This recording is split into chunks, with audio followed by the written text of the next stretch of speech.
Ortada bir mesele varsa biz böyle çözeriz.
Ertuğrul Bey.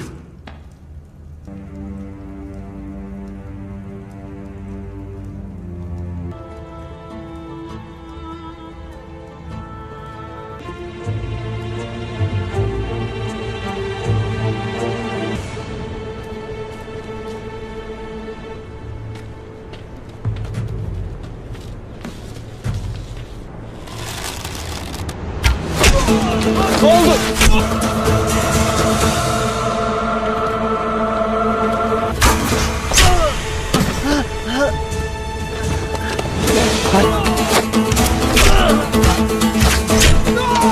Siz sandığı hüla...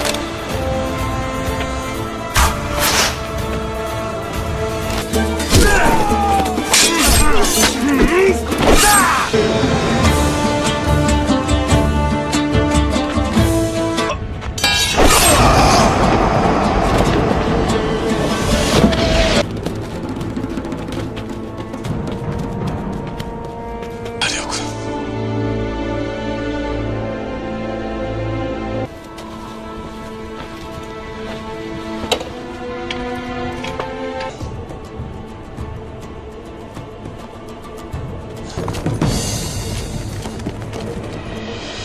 Beyim. O! Ha?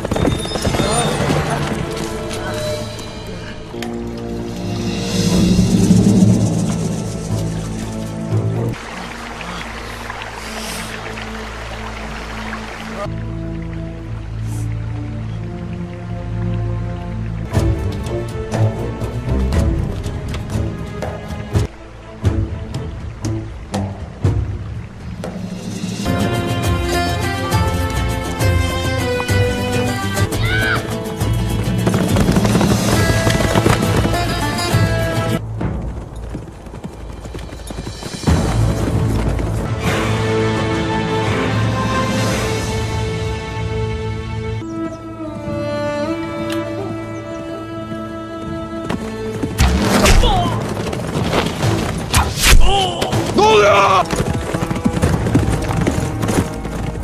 Hadi.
İyiyim kardeşim. Diğerleri gelmeden gidelim. Ertugrul season 5 की किस number 6 में अर्तुल बाहुदीन के पास जा रहा होता है। रास्ते में तुर्गुत अर्तुल को जाते हुए चुपके से एक खत पकड़ा देता है। इसके बाद अर्तुल बाहुदीन के पास आ जाता है। अर्तुल उस खत को पढ़ता है जिसमें लिखा होता है कि संदूक बाहुदीन के पास है और बाहुदीन ये संदूक मंगोलों के कमांडर काराबोरो के हवाले करेगा। इसके बाद बाहुदीन बोलना शुरू करता है कि आज मैंने आपको महसूलात के बारे में बात करने के लिए बुलाया है और आप लोगों को फिक्र नहीं करनी चाहिए क्योंकि मैं गलत नहीं होने दूंगा। इतने में मंगोल कमांडर और उसके सिपाही अंदर दाखिल होते हैं। सब लोग उसको खुशामदीद कहते हैं। मंगोल कमांडर काराबोरो आगे बढ़ता है और अमीर बाहुदीन को धक्का देकर साइड पे कर देता है और कहता है कि हलाकू खान ने अनातोलिया में मुझे महसूलात इकट्ठे करने का फरीजा सौंपा है और तुम लोगों की क्या औकात है कि तुम लोग इस मामले पर बात कर रहे हो। वो लोग कहते हैं कि हम यहाँ पर सिर्फ इस सिलसिले में बात करने के लिए आए हैं और इसमें कोई शक नहीं कि हम अपने महसूलात बाकायदगी से अदा करेंगे। हम सिर्फ ये चाहते हैं कि इसकी मिकदार कदरे कम हो जाए। वो कमांडर कहता है कि हलाकू खान ने जो भी कीमत मुकर्रर की है वो तुम लोग देने के पाबंद हो और जो लोग इससे इनकार करेंगे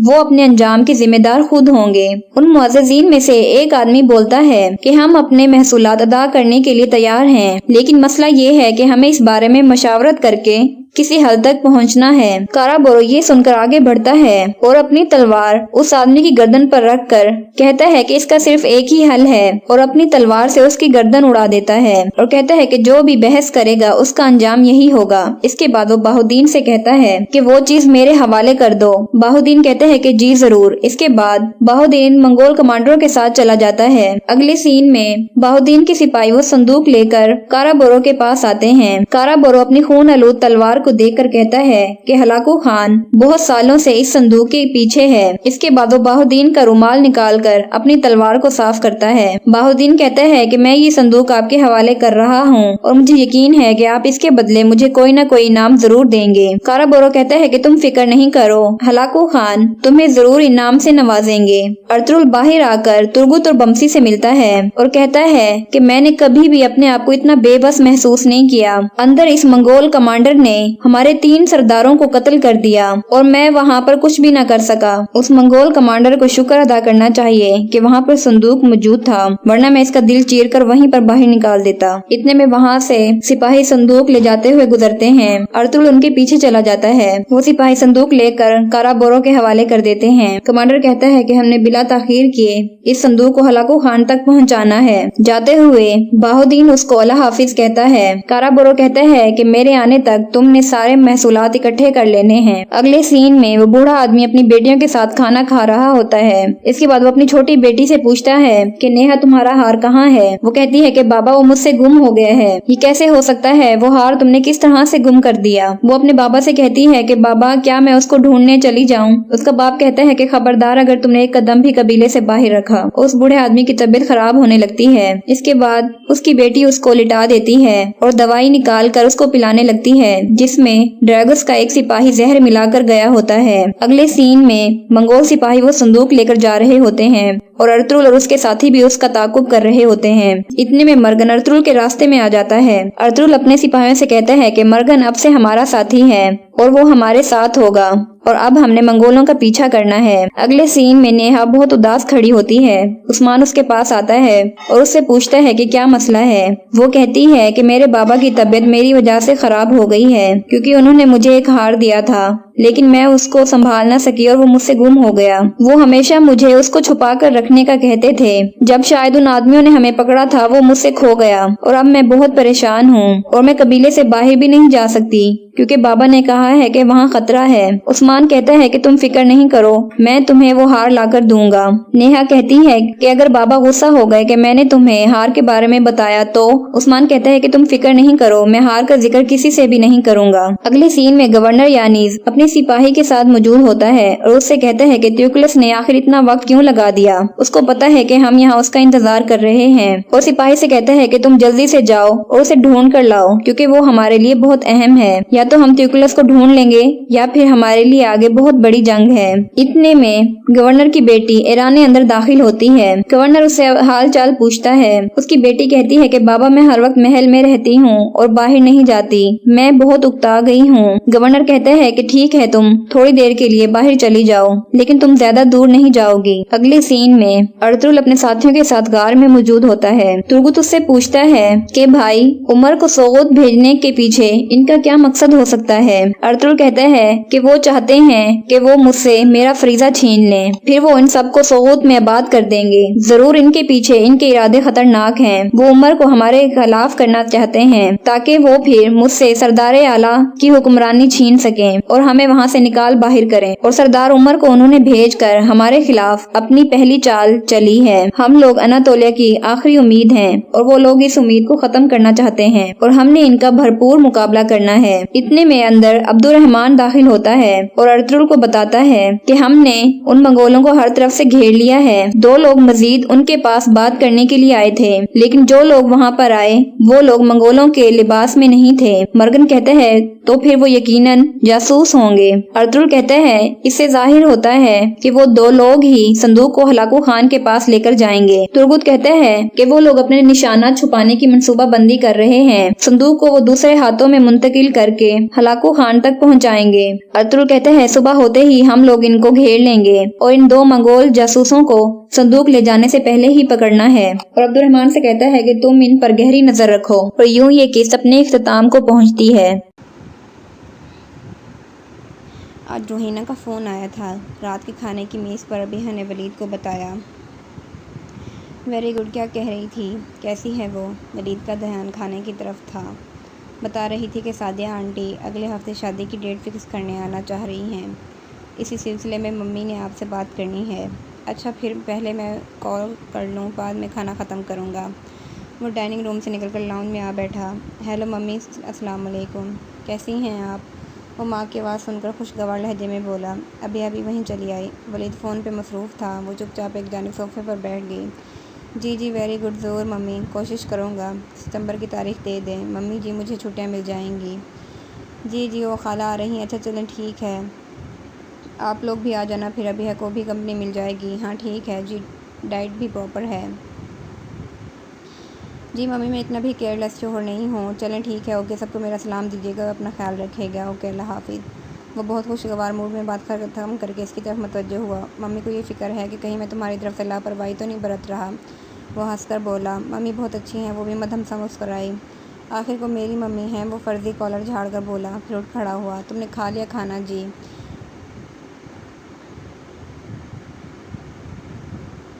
अच्छा, मम्मी बता रही थी कि जमीला, खाला बम्मा फैमिली पाकिस्तान आ रही हैं अगले महीने। रोहिना ने बताया था मुझे, और खाला सीधा लाहौर ही आएंगी। सो उनकी मेहमान नवाजी की ज़िम्मेदारी हम पर आन पड़ी है। इसने आदतन ये कहा। तो ये तो अच्छी बात है, मैं सारा दिन अकेली बोर होती हूँ। वो लोग आ जाएंगे तो घर में रौनक हो जाएगी। हाँ, मैंने मम्मी से कहा है कि वो लोग भी कुछ रोज़ के लिए इधर ही आ जाएँ। जब खाला आएंगी चंद दिन इकट्ठे एंजॉय कर लेंगे। हाँ, रोहिना की शादी का क्या कह रही थी मम्मी? इसने पूछा। वो मुझसे पूछ रही थी कि मुझे कब छुट्टियाँ मिल सकती हैं। सो मैंने इनको सितंबर का कह दिया है। तब तक तुम्हारी तबीयत भी स्टेबल हो जाएगी। इसने खाना ख़त्म करके नैपकिन से हाथ साफ़ करते हुए कहा। आपके लिए चाय बनाओ? इसने पूछा। नहीं, दिल नहीं कर रहा, कोई मूवी देखते हैं। वो कुर्सी खिसकाकर उठकर खड़ा हो गया। वह भी उठी। मूवी का दिल नहीं कर रहा, बाहर चलें वॉक करने। छावनी की साफ सुथरी सड़कों पर वॉक करना अभिया को बहुत अच्छा लगता था। ओके मैडम, जो आपका हुक्म। चलें फिर मैं चादर ओढ़ के आती हूँ, इसने मुस्कुरा कर कहा और डाइनिंग रूम से बाहर निकल गई। वलीद जेब से मोबाइल निकाल कर चेक करने लगा। अखबारात में इश्तहारात देने की कोई ज़रूरत नहीं है मैडम, इस तरह की लड़कियों से छुटकारा हासिल करने के लिए ही तो इनके घर वाले उन्हें यूँ फेंक जाते हैं।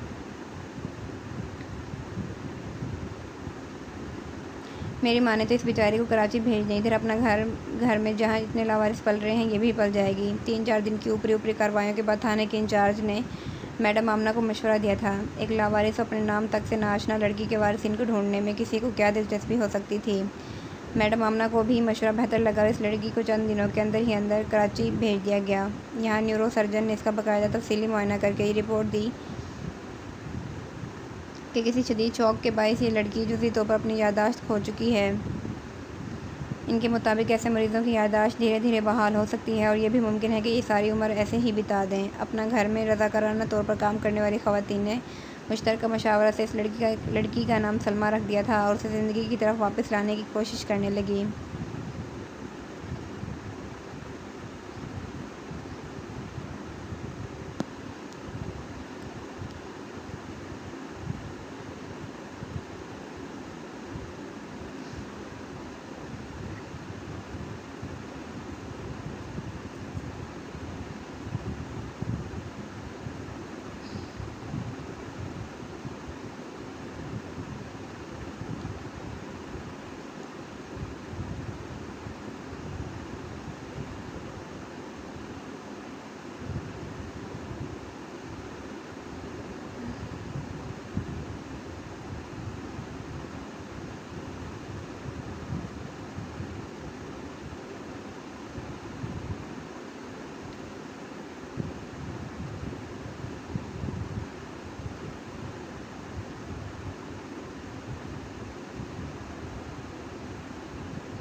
वो चुपचाप एक कोने में बैठी अपने हाथों की लकीरों में न जाने क्या खोज रही थी। टीवी मुनासिब आवाज़ में चल रहा था और वहाँ बैठी सभी औरतें आपस में गपशप में मसरूफ़ थीं।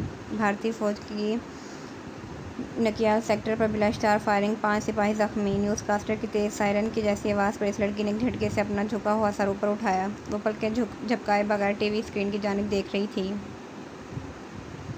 केस नंबर 2, जहां भारत की जानिब से LOC पर इश्तियाल अंगेज़ फायरिंग के मुतालिक बताया जा रहा था और स्क्रीन पर नज़र आते मनाजिर में बॉर्डर पर गश्त करते पाक फ़ौज के बहादुर जवान नज़र आ रहे थे। वो मुँह ही मुँह में कुछ बढ़ाई फिर उठकर ख्वाब के आलम में चलती हुई टीवी के करीब आए। तब तक खबर ख़त्म हो चुकी थी। टीवी पर मनाजिर तब्दील हो चुके थे। वो एकदम चीखने लगी और ज़ोर ज़ोर से रोने लगी।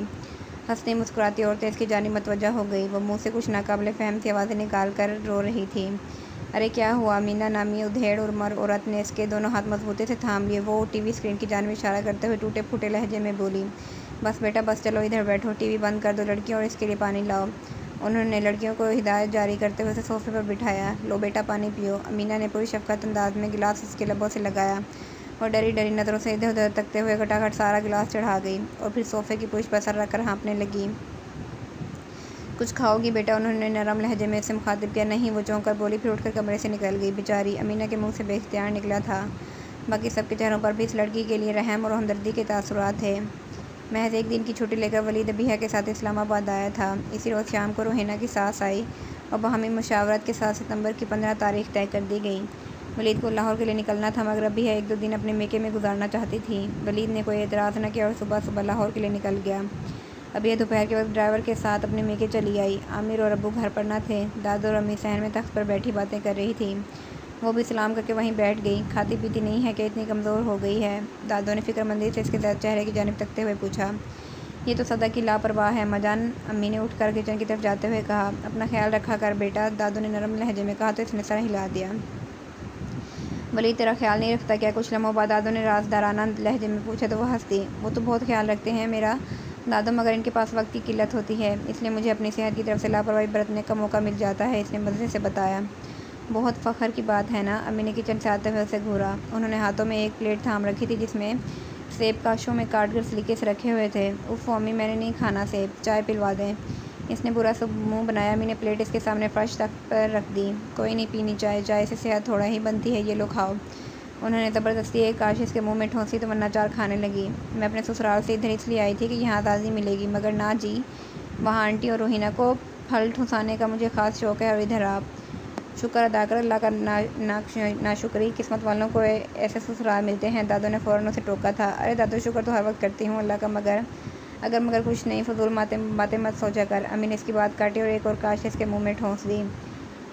नेहा, आपी का क्या हाल है? अम्मी, काफ़ी दिन हो गए बात नहीं हुई इनसे, इसने चंद सानियों के बाद पूछा। थक गई? ठीक है, इधर तो 2 माह से नहीं आई, फ़ोन भी उसका दोपहर ने बंद करवा दिया। अम्मी ने उदास लहजे में जवाब दिया। ये क्या बात हुई अम्मी? आप ही फूफो के घर की बहू हैं या कैदी? दादो, आप बात क्यों नहीं करती फूफो से? वो कुछ सुनने को तैयार हो तो कहो ना।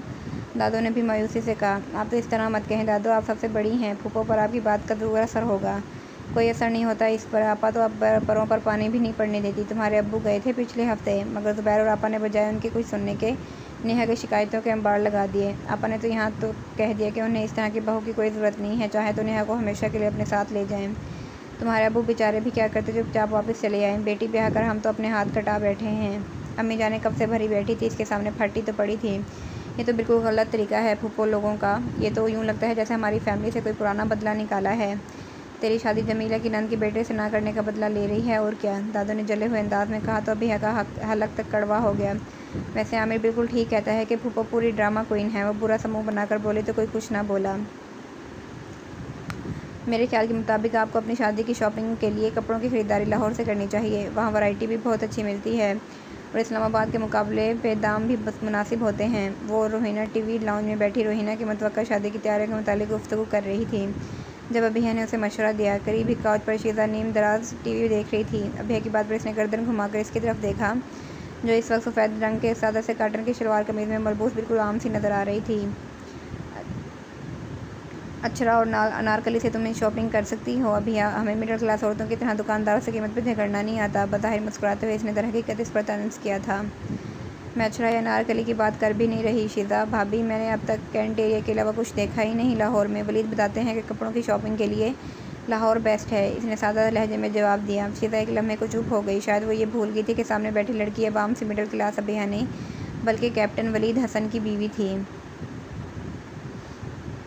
जब लैला और जमीला खाला आएंगी ना, फिर मैं लाहौर आऊँगी तुम्हारे पास। खाला लोग तो वैसे भी डायरेक्ट लाहौर में ही लैंड करेंगे, तो तुम लोगों के यहाँ ही ठहरेंगे। मैं भी आ जाऊँगी तो काफ़ी मज़ा आएगा। लैला को लाहौर भी घुमाएंगे और शादी की शॉपिंग भी करेंगे। रोहिना ने अभिया की तवज्जो अपनी जानिब मबजूल करवाई। ये जमीला खाला डायरेक्ट लाहौर क्यों लैंड करेंगी रूही? शीज़ा ने नाक चढ़ाकर पूछा। खालू की कब्र है लाहौर में और खाला के कुछ ससुराली रिश्तेदार भी, इसलिए वो जब पाकिस्तान आती हैं सबसे पहले लाहौर ही जाती हैं, रोहिना ने उसे बताया। ओ आई सी। शीज़ा ने नज़ाकत भरे लहजे में अपनी गर्दन को खाम दिया और फिर से टीवी स्क्रीन की जानिब मतवज्जो हो गई। आपकी खाला के कितने बच्चे हैं रोहिना? अभिया ने पूछा।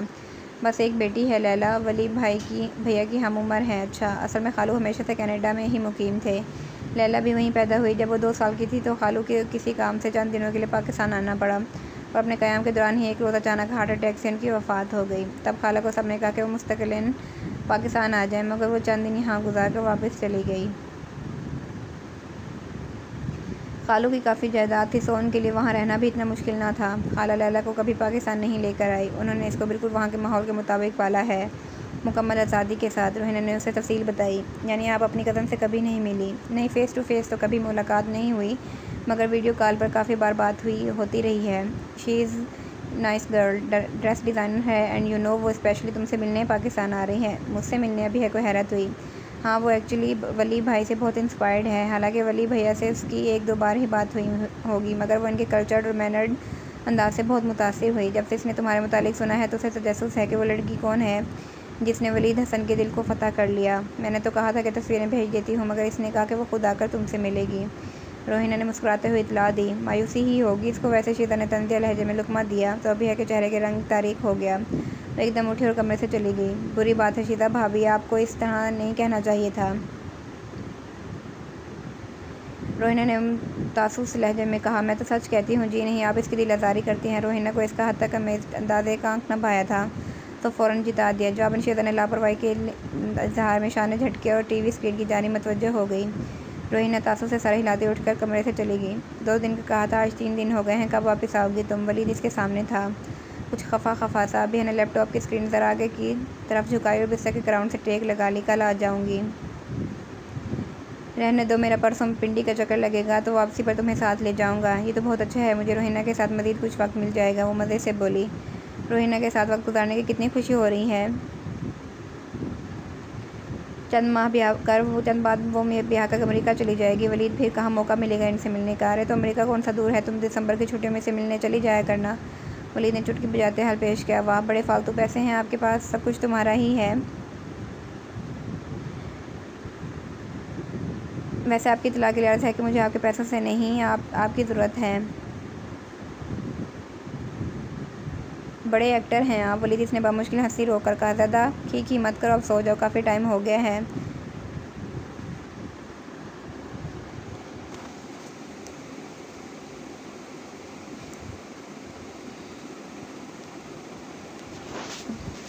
ज़्यादा जागने से सेहत गिर जाती है, जल्दी से सो जाओ तुम। वो किसी लड़की की शादी फौजी से ना हो, हर वक्त नज़्म व ज़ब्त के लेक्चर, सेहत और फिटनेस की फ़िक्र। वो मुंह बनाकर बोली, अब तो हो गई है शादी, अब कुछ नहीं हो सकता, सो सब्र करो। अब मैं लॉग ऑफ कर रहा हूँ, बाय बाय। वो तेज़ बोलते हुए वाकई लॉग ऑफ कर गया था। भैया ने लैपटॉप की स्क्रीन को घूरा और फिर उसे शट डाउन करके परे खिसकाया और नींद दराज हो गई। नींद तो उसे वाकई नहीं आ रही थी, मगर वलीद को मैसेज या कॉल करने का मतलब था हिफ्ज़ाने सेहत के असूलों पर पूरे 1 घंटे का लेक्चर। सो उसने मोबाइल उठाया और गेम खेलने लगी। वक्त गुजारी का इससे अच्छा तरीका और कोई नहीं था। रोहिना बता रही थी कि आपकी कज़न लैला ख़ुसूसी तौर पर मुझे देखने और मिलने के लिए पाकिस्तान आ रही है। वो पिंडी से लाहौर वापस जा रहे थे। वलीद अपनी गाड़ी में आया था और इसी पर वापसी थी। वो खुद ही ड्राइव कर रहा था, अभी इसके बराबर बैठी थी। हैं वो क्यों, तुम क्या किसी नायाब नस्ल का बंदर हो जिसको देखने के लिए दूर दूर से लोग आ रहे हैं? वलीद ने मजाक के अंदाज में पूछा। जी नहीं, वो एक्चुअली आपसे बहुत इंस्पायर्ड है, तो देखना चाहती है कि आप जैसे कल्चर्ड और मैनर्ड इंसान की बीवी कैसी है। अभी मैंने खुद को नायाब नस्ल का बंदर से तशबीह दिए जाने का बिल्कुल भी बुरा बनने बगैर उसे बताया। लैला मुझसे इंस्पायर्ड है, ये मेरे लिए बिल्कुल नई इत्तला है। वलीद ने शान चुकाकर कहा, दूर दूर तक शोहरत फैली हुई है आपकी, बस कभी गुरूर नहीं किया। इसने एक शान न्याजी से कंधे झटके। वैसे लैला को तुम्हें देखने का इतना शौक क्यों है? रूही ने इसको हमारी शादी की तस्वीरें नहीं भेजी क्या? रोहिना ने कहा था कि उन्हें तस्वीरें भेज देती हूँ, मगर उन्होंने मना कर दिया और कहा कि वो खुद को फ़ेस टू फेस मिलेंगी। अभी मैंने उसे बताया। कमाल है भाई, वलीद ने ताज्जुब के इज़हार में शाने उचकाए। मैं इनको पसंद तो आ जाऊंगी ना वलीद? चंद लम्हों बाद इसने अपने महसूस का एतमादी से पुर लहजे में पूछा। किन को? वलीद ने लहजे में लापरवाही का अंसर नुमाया था। आपकी खाला और लैला को। आर यू सीरियस बिया? वलीद ने ज़रा गर्दन मोड़कर हैरत से इसकी तरफ देखा। मतलब तुम वाकई इस बात को लेकर परेशान हो कि खाला और लैला को तुम पसंद आओगी कि नहीं? मतलब कि इंतहा बेवकूफ़ाना सोच है। वो गुस्से के मारे जैसे फट पड़ा था। नहीं पसंद करेंगी तो कौन सी क़यामत आ जाएगी? अगर पसंद कर लेंगी तो कौन सा 21 तोपों की सलामी दे डालेंगी तुम्हें? मगर अभी यहाँ हकलाई। चुप करो, अच्छा ज़हर लगती हो ऐसी बेकार बातें करते हो। इसने नागवारी से इसकी बात काटी। गुस्सा क्यों कर रहे हैं? वो रूहानसी हो गई थी। गुस्से वाली बात भी है। अच्छा सॉरी, खफा मत हो, इसने मुसालती अंदाज में कहते हुए स्टीयरिंग पर धरे हाथ को ज़ोर से मारा। ऐसा नहीं सोचा करो तुम, कॉन्फिडेंट रहो तुम, जैसी हो बेस्ट हो, इसने कहा। भूख लगी है? चंद लम्हों बाद वलीद ने इसे पूछा। थोड़ी थोड़ी, मतलब पिज़्ज़ा वाली? वो मुस्कुराया। जी, वो मुस्कुराते हुए बोले। वो इसकी रग रग से वाकिफ़ था और ये चीज़ अभी है के लिए सबसे ज़्यादा तकवीत का सबब था कि उसके शरीक हयात इसके हर रवैये से अच्छी तरह वाकिफ़ था। अभी ने वलीद के साथ गाड़ी से उतरती हुई दोनों ख़वातीन को देखा और फिर देखती ही रह गई। जीन्स और मर्दाना शर्ट्स में मलबूस वो दोनों मुकम्मल तौर पर मगरबी रंग में रंगी हुई थी। वलीद ने मुलाजिम को गाड़ी से सामान निकाल कर अंदर पहुँचाने की हिदायत की और इन दोनों को साथ लिए बरामदे में आया। अभी खैर मुकदमी मुस्कुराहट होंठों पर सजाए खड़ी थी। हेलो, ये अभी है मेरी बीवी और अभी ये खाला हैं और ये इनकी इकलौती बेटी लैला। वलीद ने मुस्कुराते हुए अंग्रेज़ी में इनका आपस में तारुफ़ करवाया था। अभी हैरत ज़्यादा थी क्योंकि वो दोनों देखने में माँ बेटी कम और बहनें ज़्यादा लगती थी। अस्सलाम वालेकुम, आइए। वो मेहमान नवाजी को आगे लेकर बढ़ी। लैला ने सर से पाँव तक इसका जायज़ा लिया, जो कॉटन की सादा सी गुलाबी कमीज़ और सफ़ेद ट्राउज़र में मलबूस सफ़ेद दुपट्टा सीने पर फैलाए काफ़ी कमज़ोर और दर्द सी दिखाई दे रही थी। लैला को मायूसी हुई थी। वो वलीद की बीवी को जैसा सोचती थी अभी है तो इसके बिल्कुल करीब भी नहीं थी। वलीद के बराबर खड़ी वो आम सी लड़की इसकी शानदार पर्सनैलिटी के सामने बिल्कुल ही दब गई थी। चलिए खाला, अंदर चलकर बैठते हैं। आए लैला, वलीद ने कहा। तो वो चौंकी। अभी तब तक अंदर जाने के लिए पलट चुकी थी। इसकी पुष्ट पर घने स्याह बालों की चोटी घुटनों से कुछ ऊपर तक थी। लैला अगर मशरक़ी ख़यालात की हामिल लड़की होती तो अभी के लंबे बालों से ज़रूर मुतासिर होती। इसने पहली ही मुलाकात में अभी को वलीद की लाइफ पार्टनर के तौर पर मुस्तरद कर दिया था। उफ़ वलीद, आपकी खाला कितनी खूबसूरत हैं और इतनी यंग लगती हैं कि लगता ही नहीं कि इतनी जवान बेटी की माँ हैं। और लैला बाजी, वो तो बिल्कुल स्नो वाइट लगती हैं। अभी काफ़ी देर से जमीला खाला और लैला की तारीफ़ों में ज़मीन आसमान एक कर रही थी। वलीद ने बिलाखिर उकता कर उसकी तरफ देखा। क्या तुम मुझे किताब पढ़ने दोगी? इसने संजीदगी से पूछा। हर रोज़ तो पढ़ते हैं आप किताब, आज अगर बातें कर लेंगी तो क्या हो जाएगा? इसने मुंह बनाकर कहा।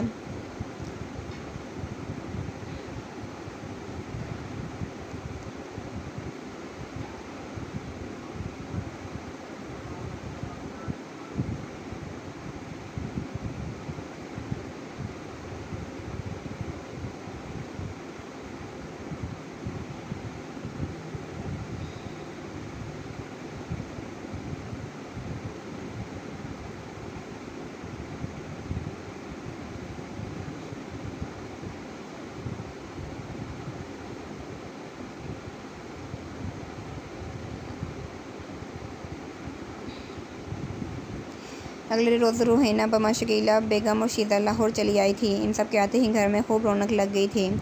शीदा और रूहीना ने लैला को लाहौर घुमाने का मंसूबा बनाया था। वलीद ने तो इनके साथ जाने से मादरत कर ली थी। शकीला बेगम और जमीला खाला को भी लाहौर घूमने को कुछ खास शौक न था। बाकी रह गया अभी तो इसको रूहीना के अलावा और किसी ने सरसरी सी भी दावत न दी थी साथ चलने को। लैला और शीदा का रवैया इसके साथ बस लेने दिए का हिस्सा ही होता था। वो ख़ुद भी घर पर रहना ही पसंद करती थी और कुछ तबीयत भी ठीक ना थी, तो वो घर पर ही रुकी थी। वलीद आजकल बहुत मसरूफ़ था। गर्मियों के लंबे कुंबे बेकैफ दिनों का ज़माना था। सारा दिन शीदा, लैला और रूहीना खूब हला गुला किए रखती थी, मगर वो तो कुछ देर उनके साथ बैठ भी जाती तो जल्द ही घबरा कर उठ जाती। इसकी तबीयत ही कुछ ऐसी जा रही थी कि उसे कुछ भी अच्छा ना लगता। रूहीना इसका ख्याल रखने की कोशिश करती, मगर लैला और जमीला खाला की वजह से इसको भी ज़्यादा वक्त ना मिल पाता था। उन्हीं दिनों वलीद को एक हफ़्ते के लिए रावलपिंडी जाना पड़ा था। बेहद दिल शिद्दत से अम्मी अब्बू से मिलने को चाह रहा था, मगर मेहमानों की वजह से इसने अपनी ख्वाहिश का इजहार न किया। वलीद उसे अपना बहुत सा ख्याल रखने की हिदायत देकर चला गया। एक रोज़ शाम के वक्त मगरबी उफ़क़ से बादलों के परे उड़ कर आए और देखते ही देखते सारे आसमान सुरमई बादलों से ढक गया। तेज़ हवाएं चलने लगी, मौसम खुशगवार होने लगा तो सभी लॉन में रखी कुर्सियों पर आ बैठे। शकीला बेगम ने खानसामा को पकौड़े और चाय बनाने की हिदायत दी। अपनी बहन से खुशखबरी में मसरूफ़ हो गई। अभी बरामदे की सीढ़ी पर आ बैठी। इसके खुले हुए लंबे बाल फर्श पर बिखर रहे थे। वो घुटनों के गिर्द बाजू लपेटे गुमसुम से बैठी थी। ठंडी हवा के झोंके इसके वजूद से टकरा रहे थे। अरे अभी तुम इधर क्यों बैठी हो? रूहीना इसके पास चली आई। इसके पीछे पीछे शीदा और लैला भी थी। बस यूँ ही इसने फीकी सी मुस्कुराहट के साथ जवाब दिया। वली भाई को मिस कर रही हो ना? रूहीना इसके साथ ही बैठ गई। जी बहुत ज़्यादा, इतने दिन हो गए इनको गए हुए। वो रूहीना से दिल की हर बात कर लेती थी। हाँ, कह रहे थे कि एक हफ़्ते तक वापस आ जाएंगे, शायद आज या कल तक वापस आ जाए। तुम फ़िक्रमंद ना हो, रूहीना ने नरम लहजे में कहा। तुम कभी हमारे साथ भी बैठ जाया करो, आखिर को हम तुम्हारे घर मेहमान हैं, शीदा ने अपने असली नखरे से कहा। आई एम सॉरी शीदा भाभी, मगर मेरी तबीयत बहुत अजीब सी हो गई है। घबराहट होती रहती है, किसी चीज़ में दिल नहीं लगता, इसने मादरत ख़वाना लहजे में कहा। तुम्हारे मुँह पर इतने पिंपल्स हैं, तुम कोई स्किन ट्रीटमेंट क्यों नहीं करवाती? कम्प्लेक्शन भी देखो इतना फीका सा है तुम्हारा। लैला ने इसे आधी उर्दू और आधी अंग्रेज़ी से मुखातिब किया था। अभी के चेहरे पर प्रेगनेंसी की वजह से जो दाने उभर आए थे, वो कमज़ोरी की वजह से जो रंगत पीली पड़ गई थी, उसने उसे मुस्तकिलन समझ लिया था। कमज़ोरी की वजह से है लैला बाजी, डिलीवरी के बाद ठीक हो जाएगा, इसने जवाब दिया। कम ऑन, ये बाजी क्या होता है लैला? क्या करूँ? मुझे ये बाजी बिल्कुल पसंद नहीं, लैला ने नाक चढ़ाकर कहा। तभी आसमान से मोटी मोटी बूंदें बरसने लगी तो वो तीनों लॉन में भाग गई, जबकि अभी वहीं बैठी रही। इसके दिल ने शिद्दत से वलीद को पुकारा। बारिश बहुत तेज़ थी, इसने अपना चेहरा घुटनों में छुपा लिया। तीनों लड़कियां खूब शोर मचा रही थी, बादल गरज रहे थे, तेज़ हवा पेड़ों से सरगोशियाँ कर रही थी। तभी वलीद की जीप पोर्च में आकर रुकी। वो फुल यूनिफॉर्म में जीप से उतरा, दो लड़कियों को मुस्कुराकर हाथ हिलाता हुआ बरामदे की जानिब बढ़ा। अभी अब तक चेहरा छुपाए बैठी थी। इसके लंबे लंबे बाल हल्की हल्की बौछार से भीग रहे थे। वह इसके पास आन रुका और इसके सर पर हाथ रख दिया। अभी ने चौंक कर सर उठाया, फिर वलीद को गैर मुतवक्का तौर पर देखकर इसके चेहरे पर चमक दौड़ गई। आप, मुझे यकीन नहीं आ रहा, वो ख्वाब के आलम में कह रही थी। चलो फिर तुम चूंटी काट कर देख लो। इसने चूंटी काटी और फिर हंसने लगी। बारिश में मांगी गई दुआएं कबूल होती हैं वलीद, मैंने अभी भी दुआ मांगी थी कि आप आ जाएं और मैं आ गया, वलीद ने इसकी बात काट कर कहा।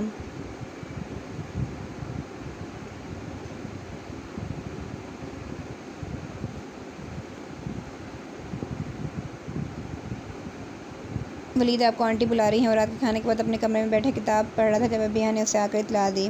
वो किताब रखकर उठा और अपने कमरे से निकलकर शकीला बेगम के कमरे में आया। वह इसी की मुंतज़िर थी। वह इनके सामने बैठ गया। जी मम्मी, आपने बुलाया? जी, आपको खुद को तो तौफीक नहीं होती कि माँ के पास आकर बैठने की। इनका लहजा तमदिया था। आई एम सॉरी मम्मी, आपके सामने ही सब कुछ।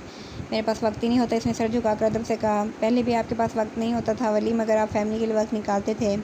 अब शायद आपने अपनी बीवी को ही फैमिली समझ लिया है। इनका लहजा तलख था। इसका नाम अबिया है मम्मी, और आप जानती हैं मैं उसे बहुत अजीज़ रखता हूँ। और इसकी कंडीशन, वो कोई अनोखी नहीं है जो इस कंडीशन से गुजर रही है। हर औरत इस मरहले से गुजरती है। किसी का भी शोहर हो यूँ इसके नाज नहीं उठाता जैसे आप उठा रहे हैं। वो लड़की जो आपके लायक भी नहीं, इसके लिए आप इतने दीवाने हो रहे हैं। Mummy please. वलीद ने एक झटके से अपना झुका हुआ सर ऊपर उठाया। आप ये किस बुनियाद पर कह रहे हैं कि वो मेरे लायक नहीं? हर लिहाज से वो आपसे कमतर है बेटा, ख़ानदानी पस मंज़र, शक्ल सूरत, हर लिहाज से। उन्होंने साफ गोई की हद कर दी थी। मम्मी पहले तो आपको अभी पर एतराज़ात नहीं हुए थे। इसने बेयकीनी से माँ की तरफ देखा, क्योंकि पहले मैंने कभी इसके साथ ज़्यादा वक्त नहीं गुजारा था। अब यहाँ रह रही हूँ तो एहसास हो रहा है कि मैंने बड़ी गलती कर दी है उसे अपनी बहू बनाकर। इसमें तो ज़िंदगी गुजारने का सलीका ही नहीं, बिल्कुल गवार है। वो उसके खिलाफ जहर उगल रही थी। वलीद की आंखों में हैरानगी थी। इसकी तबीयत ठीक नहीं है मम्मी, और बीमारी में तो कोई भी अनरीज़नेबल हो जाता है। आप तो एक औरत हैं, अच्छी तरह जानती हैं अबिया की कंडीशन को। हाँ सब जानती हूँ, मैंने भी 3 बच्चे पैदा किए हैं। ऐसे नखरे तो नहीं किए जैसे तुम्हारी बीवी करती है। उन्होंने हाथ हिलाकर कहा। अब आप ज़्यादती कर रही हैं मम्मी। अबिया ने कभी मुझसे कोई मुतालबा नहीं किया। मैं अगर इसका ख्याल रखता हूँ तो इसलिए क्योंकि वो मेरी बीवी है। बस ना तुम अनोखे शोर हो ना अनोखी बीवी। अगर मुझे ज़रा सा भी शुबा होता कि मिडिल क्लास लड़के इतनी चालबाज होती हैं तो मैं कभी आपकी शादी अबिया से न करवाती। उन्होंने जले कटे अंदाज में कहा। मेरे ख्याल में मुझे यहाँ से चले जाना चाहिए। इसने उठकर खड़े होते हुए अंग्रेज़ी में कहा। इसका लहजा अच्छा नहीं था। हाँ जाइए, माँ की इज़्ज़त ही क्या है, माँ का क्या है आप। उन्होंने माथे पर बल डाले। मतलब साफ़ है मम्मी, टिपिकल सी औरतों की तरह रवैया मत अपनाएं, क्योंकि मैं आपके इस रवैये से आशना हूँ ना आदि। Good night. वो बहुत ठहरे हुए लहजे में एक गिलास अदा करके लंबे लंबे डग भरता हुआ कमरे से चला गया। वलीद कमरे में आया तो अभी सो चुकी थी।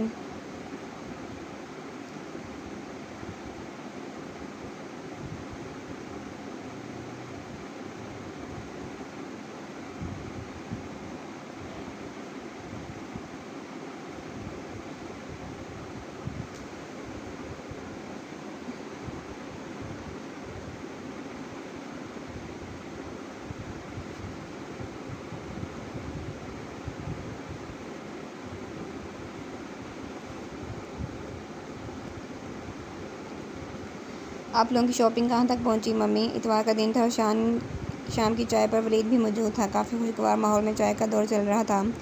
कपड़ों की शॉपिंग तो करीब मुकम्मल है। अब बाकी शॉपिंग हम इस्लामाबाद से ही करेंगे। जवाब रोहिना की तरफ से आया था। आप लोग अपने घर वापस जा रहे हैं क्या? अबिया ने रोहिना से पूछा। क्या मतलब है आपका? ये जिताना चाह रहे हैं कि ये आपका घर है और हम यहाँ आपके सर पर सवार हैं? शकीला बेगम अचानक ही जैसे फट पड़ी थी। सभी कुछ तहरीर-आमेज़ अंदाज में इनकी तरफ देखने लगी। शकीला बेगम एक मजबूत असाब की मालिक बाइखलाक खातून थी। यूँ बेवजह इनका बरहम हो जाना सबके लिए ही अचंभे की बात था। नहीं आंटी, मेरा वो मतलब नहीं था। अभी इन्हें घबरा कर वजाहत देना चाहिए। बस सब जानती हूँ मैं आपके मतलब। सब कुछ कहकर भी मासूम और भोली भाली बन जाती हैं आप। रूही, पहली मुमकिन फ़्लाइट बुक करवाएं इस्लामाबाद की, हम अपने घर वापस जाएंगे। जहरखुंद लहजे में खरी सुनाकर उन्होंने रोहिना को हदायत जारी कर दी। वो बेचारी खुद को हक्का बक्का माँ की सूरत तक रही थी। इस हदायत पर जी भी ना कह सकी। आंटी मैंने ऐसा तो कुछ नहीं कहा, प्लीज़ आप खफा तो ना हो। अभी घबरा गई थी। इसके चेहरे पर खफ्त के आसार थे। वलीद की संजीदा सी नज़रें माँ के चेहरे पर थी। अभी आपकी मेडिसिन का वक्त हो गया है, चलिए मैं आपको मेडिसिन दे दूँ। और रूही, मैं फ़्लाइट बुक करवा देता हूँ, तुम रहने दो। सर्द लहजे में रोहिना से कहकर वो उठा और अभी का हाथ थाम कर इसके उसे कमरे में ले गया।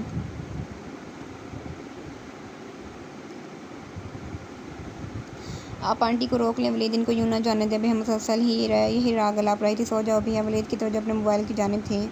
वलीद प्लीज़, मैं इनसे माफ़ी मांग लूँगी, आप इनसे बात करें। बहन ने लजाहत अमेज़ लहजे में कहा। तुम क्यों माफ़ी मांगोगी? वलीद ने हैरत से पूछा। क्योंकि मुझे मालूम है कि वो मेरी वजह से खफा हुई हैं। ऐसी कोई बात नहीं, लोगों को वापस सजाना ही है। रूही की शादी के दिन करीब आ रहे हैं और 100 काम अभी बाकी हैं। इसने आम से लहजे में जवाब दिया। मगर बस सो जाओ, मैं स्टडी रूम में हूँ, कुछ काम है। Good night. इसने बात समेट दी और अपना लैपटॉप उठाकर कमरे से निकल गया। बेह के चेहरे पर बेचैनी के आसार थे। वो देर तक जागती रही थी। आपकी फ़्लाइट बुक करवा दी है मम्मी, सुबह 9 बजे की फ़्लाइट है, तैयारी कर लें। वो अपने कमरे से निकलकर सीधा शकीला बेगम कमरे में आया था। वो की किताब देख रही थी। इसके आहट पर चौंक कर इसकी जानिब मुतवज्जो हुई और उसके बाद सुनकर उनकी पेशानी पर वाज़ेह शिकने पड़ गई थी। आपकी इस कदर फुर्तियों का ये मतलब निकालूँ क्या आप बीवी की बातों में इस कदर आ चुके हैं कि आपको भी माँ की मौजूदगी खटकने लगी है? उन्होंने खुश्क लहजे में कहा। मम्मी, मेरे लिए आपकी मौजूदगी बाइस मुसर्रत है। आप दिल में बदगुमानियाँ मत पालिए। वो इनके पास बैठकर इनका हाथ अपने हाथ में लेते हुए बहुत अदब से बोला था। इसकी नज़रें झुकी हुई थी। तभी मुझे वापस भिजवाने के लिए फ़्लाइट बुकिंग करवाने में 2 मिनट नहीं लगाया आपने। उन्होंने शिकवा करना लहजे में कहा। आप खुद भी तो वापस जाना चाहती हैं मम्मी, और अब रूही की शादी में बहुत कम वक्त रह गया है। कितना ही काम बाकी है। फर्नीचर के ऑर्डर, ज़ेवरात और बाकी इंतजामात, ये सब भी तो आपने ही करने हैं ना। वो रसान से कह रहा था। इसका लहजा इतना नरम और मोहब्बत भरा था कि शकीला बेगम का दिल मोम होने लगा। आप कब आएंगे इस्लामाबाद? उन्होंने चंद सानिया बाद पूछा। मैं तो मम्मी शादी से 1 हफ़्ता कबल ही आ सकूँगा। हाँ, मगर अभी को भेज दूँगा जब आप कहेंगी। वो क्या करेंगे आकर? सारा दिन इधर भी मुँह लपेटे अपने कमरे में पड़ी रहती है। एक दिन भी उन्होंने जमीला और लैला को मुकम्मल कंपनी नहीं दी। रूही की शादी की तैयारी में भी उन्होंने कोई हिस्सा नहीं लिया। मैं अच्छी तरह से अभी ऐसे सख्त नला थी। इसकी तबीयत ख़राब है मम्मी, और फितरतन शर्मीली भी है, आप तो जानती हैं। वो भी है कि दिफा करने से खुद को कभी रोक ना पाता था। आप उनकी इतनी तरफदारी ना क्या करें वलीद। ठीक है, वो आपकी बीवी है, मगर एक आम इंसान है। इनमें खामियां हो सकती हैं, ये तस्लीम कर लें आप। वो चमक कर बोली। मैं तस्लीम करता हूँ मम्मी, आप खुद को हल्कान मत क्या करें। छोटी सी ज़िंदगी है, मिलजुल कर मोहब्बत से बिता ली जाए तो क्या हर्ज है। इसने सारी गुफ्तगू में पहली बार नज़रें उठाकर माँ की तरफ देखा। इसकी स्याह आंखें जैसे इल्तिजा कर रही थी। अच्छा, जाकर सो जाइए, मुझे भी नींद आ रही है। वो चाहकर भी अपनी जगह गोशे की आंखों की इल्तिजा को ठुकरा ना सकी, और इस इल्तिजा को मालिना इनके बस से बाहर हो चुका था। सो उन्होंने बात ही बदल डाली। अच्छा, गुड नाइट। इसने एक तवील सांस भरी और उठकर वहाँ से चला गया। अगले रोज़ वो इस्लामाबाद चले गए थे। जाते समय रूहीना ने अबिया को जल्द इस्लामाबाद आने की हिदायत की थी, मगर शकीला बेगम ठुस बैठी रही। एक बार भी उसे शादी की तैयारी में हिस्सा लेने की ऑफ़र न की थी। वो तो इससे मिली भी ना थी। जमीला खाला और लैला तो इसके साथ हमेशा ही लिए अंदाज में रहती थी। जाते समय भी रस्मी से अलविदाई कलमात दोहराए, और बस उनके जाने के बाद घर में मुकम्मल सन्नाटे ने पंजे गाड़ लिए थे। अबिया को शिद्दत से तन्हाई महसूस होने लगी। वलीद हर मुमकिन इसको कंपनी देने की कोशिश करता, मगर वो 24 घंटे इसके सिरहाने तो नहीं बैठ सकता था। अबिया का दिल अनजाने खदशात में घिरा रहता। उसे यूँ लगता जैसे किसी बहुत बड़े तूफ़ान की आहट है। इसका वजदान उसे वार्निंग देता, मगर वो कुछ भी समझ ना पाती। बस दिल की बेचैनी थी कि बढ़ती ही जाती थी। एक रोज़ से वलीद ने इसे पूछ लिया कि आखिर तुम इतनी परेशान सी क्यों रहती हो हर वक्त? कोई इशू है तो मुझे बताओ। पता नहीं वलीद, मेरा दिल बहुत घबराता है, इसने अपनी हथेलियाँ जगड़ते हुए जवाब दिया। लेकिन क्यों बिया? वलीद ने पूछा। नहीं मुझे मालूम, मगर मुझे लगता है जैसे कोई बहुत बड़ा तूफ़ान आने वाला है वलीद। जैसे वो बोलते बोलते रुक गई, जैसे अल्फाज ना मिल रहे हों। वलीद बगौर इसके चेहरे की जानिब देख रहा था। बिया क्या हुआ है? यूँ उठ कर इसके बराबर आ बैठा।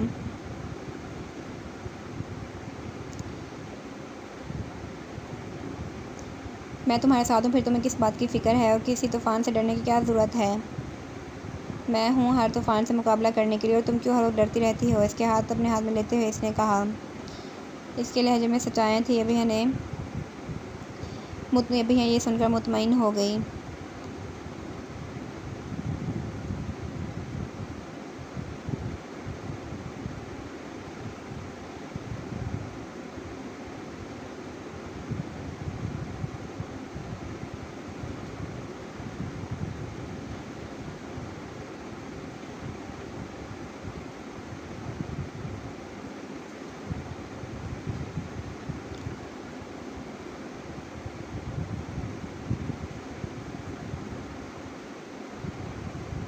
अबिया बरामदे के पिलर के करीब आन के रुकी। उसने नमाज के अंदाज में स्याह चादर लपेट रखी थी।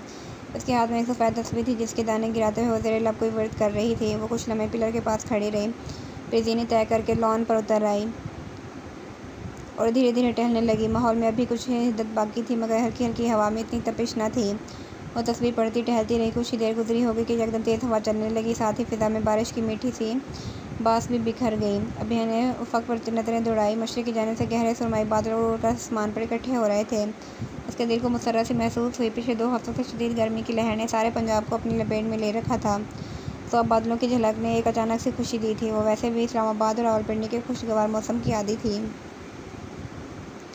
लाहौर जैसे शहर जहाँ की गर्मी वैसे ही बहुत सख्त होती थी, इस वजह से बहुत उकता गई थी। इसने तस्बीह ख़त्म करके दुआ मांगी और तस्बीह कलाई पर लपेट कर दुपट्टे की बंदिश ढीली कर दी, मगर सर से ना उतारा, और एक लॉन की चेयर पर बैठ गई। हवा में बड़ी खुशगवार ठंडक थी। देखते ही देखते सारा आसमान सुर्ख बादलों से ढक गया।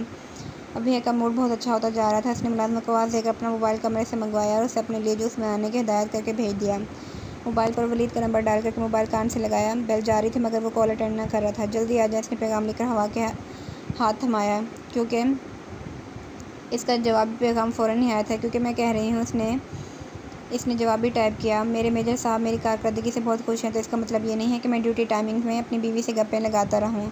इसका अगला मैसेज पढ़ के वो बेख्तियार हंस पड़ी। इनसे कह दें आपकी बीवी की तबीयत ठीक नहीं है, इसलिए घर जाना है। इसने जल्दी से हल पेश किया। शट अप, आता हूँ। इसका मैसेज फुर्ती के सबब रिकॉर्ड तोड़ता हुआ आया था। अभिया ने मुतमईन अंदाज में मोबाइल की स्क्रीन ऑफ की और कुर्सी की पूंछ से टेक लगाकर आंखें मूंद लीं। इसके जहन में अपने होने वाले बच्चे का तस्वुर घूम रहा था और जैसे हवाओं में रक्सां थी। अभी चंद सेकंड ही गुजरे थे कि मुलाजमा के आवाज़ पर वो चौंकी। वो फ्रेश जूस का गिलास